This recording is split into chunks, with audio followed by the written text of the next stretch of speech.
नमस्कार, सत श्री अकाल एंड सलाम वालेकुम। तो आइए शुरू करते हैं हमेशा की तरह एक स्टोरी के साथ। जवान लड़का था, एक यंग बॉय एंटरप्रेन्योर बनना चाहता था, लेकिन उसकी जिंदगी में कुछ ठीक होता नहीं था। कुछ न कुछ गड़बड़ हो जाती थी हमेशा जब भी वो कुछ काम शुरू करता था, और वो सोचता था मेरी तो किस्मत ही खराब है, गवर्नमेंट खराब है, इकोनॉमी खराब है, देश में कुछ नहीं हो सकता। कोरोना टाइम है, जैसे आजकल कोरोना है, इसमें तो सारे बिजनेस स्लो हो गए हैं।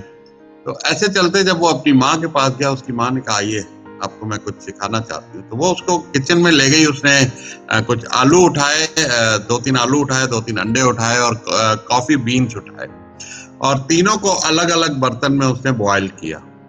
तो बॉयल करने को देखता रहा बेटा कि क्या हो रहा है क्या हो रहा है। और तो कुछ देर के बाद, जब 10 मिनट के बाद तीनों चीजें हटाई गई, तो मदर ने कहा तुमने क्या देखा? ये तो उसने कहा ये आलू है, ये अंडा है, ये कॉफी बीन्स है। तो कहा आलू को हाथ लगाइए, तो आलू नरम हो गया था। अंडा तो वो हार्ड बॉयल हो गया था, उसको छीलिए तो अंदर से बॉयल अंडा बिल्कुल खटर जैसा होता है वैसा निकला। और कॉफी बीन से तो पूरी बढ़िया अरोमा आ गई, और उसने कॉफी पी के देखी तो मजा आ गया। तो उससे लर्निंग ये हुई दोस्तों, उसकी मदर ने समझाया कि देखो आलू जो है वो गर्म पानी में बिल्कुल नरम हो गया, एक तरीके से वो झेल नहीं पाया उस बॉइलिंग हॉट वाटर को। और दूसरी तरफ अंडे जो अंदर से बिल्कुल लिक्विड था वो हार्ड हो गया, और उस पानी में उसकी कुछ थोड़ी सी शक्ल अब बेटर निकल आई। लेकिन कॉफी ने क्या किया? The biggest learning is here.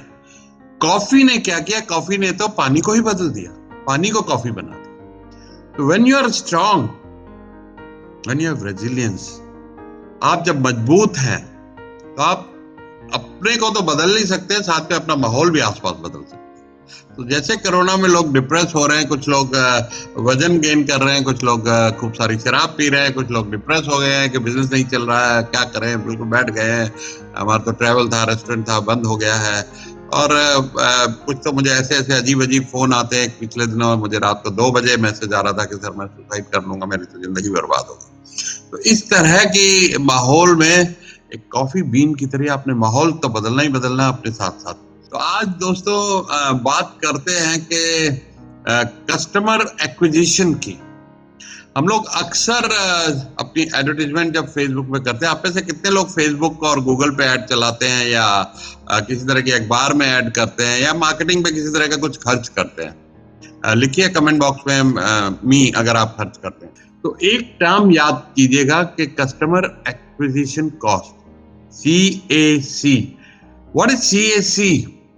अगर स्टारबक्स का किया गया रिसर्च, पिछले दिनों में रिसर्च पढ़ा था स्टारबक्स की, तो वो 12,000 रुपए एक कस्टमर को अपने कॉफी शॉप में लाने का खर्चा करते हैं।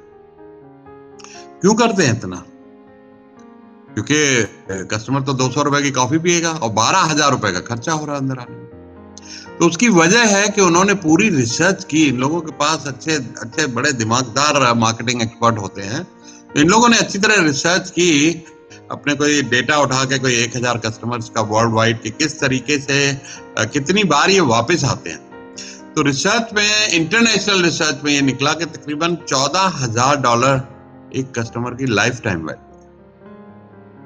तो customer CLV, customer life time value, and customer acquisition cost, ये 2 टर्म्स आपको ध्यान रखनी है हमेशा, क्योंकि हमने पहले 5 वीडियो में बात करी कि आपको किस तरह से प्रोस्पेक्टिंग करनी चाहिए। जिनका B2B है, इंश्योरेंस में है, डायरेक्ट मार्केटिंग में है, तो उनको कम से कम डेली के 20-25 कॉल करने चाहिए। तो पिछले 5 सेशन में ये किया था। लेकिन अब मैं आ रहा हूं आपको कि अब आप कस्टमर, आपके पास लीड आ रही है, आपको कस्टमर मार्केटिंग में कुछ खर्चा करके मिल रहे हैं, आप डायरेक्ट कॉलिंग नहीं कर रहे हैं, क्योंकि आपका ऐसा नहीं है कि आप कोल्ड कॉलिंग कर रहे हैं। तो आपको काफी एडवर्टाइजमेंट फेसबुक पे, न्यूज़पेपर पे या गूगल पे करनी पड़ रही है। तो वहां से आपको जब कस्टमर आता है आपके पास, जैसे हम लोग ट्रेनर्स हैं, ट्रेनिंग इंडस्ट्री की रिसर्च ये है कि एक कस्टमर को अपनी पहली ट्रेनिंग में लाने के लिए, चाहे वो फ्री हो चाहे वो कॉस्ट के ऊपर हो, तकरीबन 1,500 से 2,000 रुपए खर्चा। तो लेकिन जब कस्टमर की लाइफ टाइम वैल्यू होती है, कस्टमर 6,000 रुपए का हमारे क्लाइंट छोटा कोर्स खरीदते हैं शुरू में, फिर 60,000 का भी कोर्स खरीदते हैं, फिर 1 to 1 1 लाख रुपए महीना भी देते हैं। तो जब वैसे लाइफ टाइम वैल्यू कैलकुलेट करते हैं तो ये 2,000 रुपए कॉस्ट कम लगती है। तो ऐसे ही अगर हम स्टारबक्स की बात करें तो स्टारबक्स को अगर 12,000 रुपए एक कस्टमर को अपनी कैफे में लाने में लगता है, लेकिन वैल्यू है उसकी लाइफ टाइम वैल्यू $14,000 कितना होता है?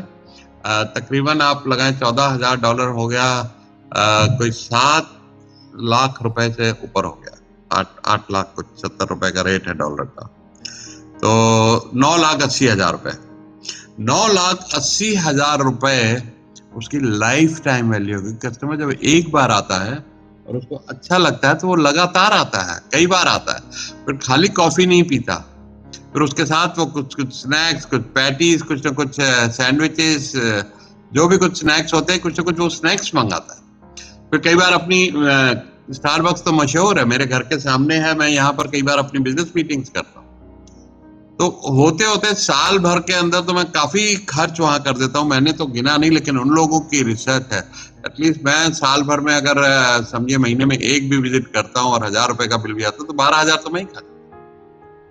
तो उसके बाद एक साल ही थोड़ी जाना है, 6 साल से मैं जा रहा हूँ। तो आज मैं एक यही आपको टेक्निक और एक ये स्किल और ये लर्निंग देके जाऊंगा कि आप एक मार्केटर की तरह से एक डिफरेंट नजरिए से सोचिए कि आपकी जो कस्टमर एक्विजिशन कॉस्ट है वो कितने टाइम में ब्रेक इवन होती है और उसके बाद आप प्रॉफिट में आ जाते हैं। ये एक डेटा को आपने बहुत अच्छी तरह से एनालाइज करना है। कस्टमर एक्विजिशन कॉस्ट क्या है, कस्टमर लाइफ टाइम वैल्यू क्या है। आप अगर पीछे मुड़ के कुछ देखेंगे, आपको पहला कस्टमर पिछले 3 साल में कैसे मिला था, आपका क्या खर्च आया था, उसमें आपने कितना स्पेंड किया था उसकी मार्केटिंग में, उसको लाने में, और उसके बाद उसको आप सर्विस करते रहे ओवर द टाइम, तो कितना उसने आपको रेवेन्यू दिया। ये चीज जब आप मेजर करने लगेंगे तो बहुत सारे लोग कुछ अपॉर्चुनिटीज मिस कर देते हैं कि ओह फेसबुक पे तो 100 रुपए लीड पर लीड आ रही है, फिर वो लीड कन्वर्ट 20 में से 1 लीड कन्वर्ट होती है, तो 2,000 रुपए तो कॉस्ट आ रही है, मैं तो 500 रुपए का तो खाली कोर्स बेच रहा हूँ, या 500 रुपए का सामान बेच रहा हूँ, या 500 रुपए का शैम्पू बेच रहा हूँ, और 2,000 रुपए मेरी सेलिंग कॉस्ट आ रही है। तो आपने ये देखा होगा ई कॉमर्स में 1,000 रुपए फ्लिपकार्ट और अमेजोन की कॉस्ट है, 1,000 से 1,200 रुपए, चाहे वो 100 रुपए का सामान, लेकिन वो कस्टमर अंदर आता है और उसके बाद वो आता ही रहता है। इसको कई बार फैबे भी बोलते हैं, FEBE, front end and back and.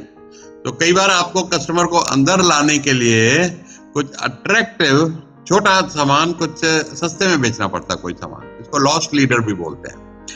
जैसे ये स्टोर होते हैं, जितने भी सुपरमार्केट्स होते हैं, ये बड़ी कुछ ऐसी आइटम, जैसे एक बार मुझे याद है कि प्याज बड़ा महंगा हो गया था, 50 रुपए किलो प्याज हो गया था, 70 रुपए किलो हो गया, तो एक बिग एप्पल स्टोर होता था, उन्होंने लगा दी थी प्याज 5 रुपए किलो। ओ भाई साहब, भीड़ लग गई, बड़ी बड़ी मर्सिडीज और BMW लेके लोग बाहर खड़े हैं, और उन्होंने रिस्ट्रिक्शन लगा दी कि एक बंदे को 5 किलो से ज्यादा नहीं मिलेगा, तो वाइफ हस्बैंड दो उठा।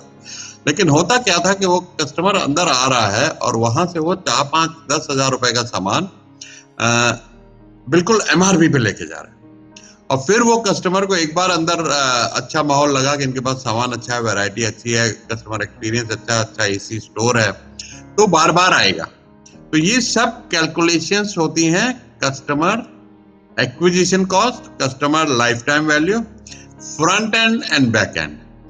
फ्रंट एंड हुआ कि आपने अट्रैक्ट करके कस्टमर को लाए सस्ते में, कॉस्ट पे चीज दी, और या बहुत कम प्रॉफिट से चीज दी, और बाद में वो कस्टमर आपको लाइफ टाइम नॉर्मल प्रॉफिट देता रहेगा। इसको बोलते हैं FEBE, FEBE, front end and back and. ये ध्यान रखना है आपने कि आपने एथिक्स, ऑनेस्टी और इंटीग्रिटी, 3 इंग्रेडिएंट सेल्स में जरूर है। जब आप सेल्स में जाते हैं और अगर आपको लगता है आपका प्रोडक्ट और सर्विस आपके कस्टमर्स के लिए नहीं है, तो आपको जरूरत नहीं है वो बेचने की। आप कह सकते हैं आज तो आपका नुकसान हो सकता है उस कस्टमर का, जैसे पॉसिबिलिटी कि यू लूज टुडे, लेकिन एक इंप्रेशन आप छोड़ के जाएंगे वो कस्टमर को, जब भी आपकी सर्विसेज, नहीं तो वो आपके बारे में याद रखेगा जिंदगी। और ट्रस्ट से शुरू होती है सेल्स का पहला उसूल है कि जब तक ट्रस्ट नहीं होगा सेल्स नहीं होगी।